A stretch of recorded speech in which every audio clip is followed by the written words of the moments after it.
So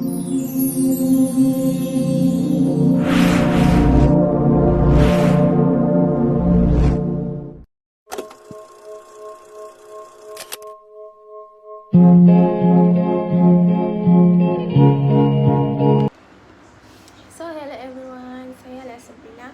So today we'll be discussing about why isn't every European country in the European Union. So, did you know that not every country in Europe is part of the European Union? Jadi, many people think that Europe and the European Union are the same, but they're actually different. Countries like Norway, Switzerland, and even UK are not EU members. So, why? Let's find out. Jadi, first, what is European Union? Jadi sebelum itu, kita mesti faham dahulu apa itu European Union ataupun EU. EU adalah sebuah kesatuan politik dan ekonomi yang telah dianggotai oleh 27 negara di Eropah. Jadi, basically, EU ni ditubuhkan selepas Perang Dunia Kedua di mana dengan tujuan untuk mewujudkan keamanan, mengukuhkan kerjasama ekonomi serta meningkatkan kesejahteraan rakyat Eropah. Jadi, negara-negara dalam EU ni bekerjasama dalam pelbagai bidang seperti perdagangan, pendidikan dan alam sekitar dan pembangunan ekonomi. So, Europe vs European Union.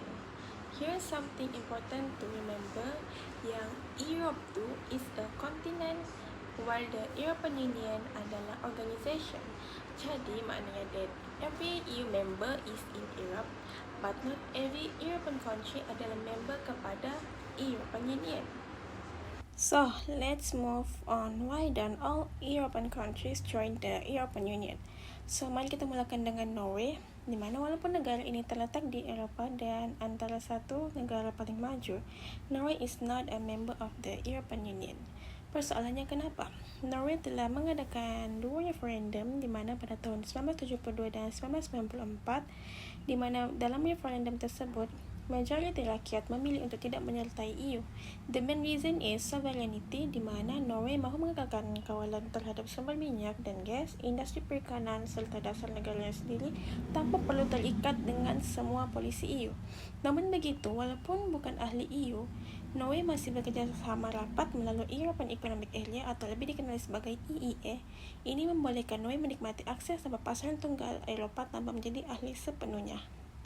Seterusnya adalah UK, di mana United Kingdom ini mempunyai kisah yang berbeza daripada negara lain.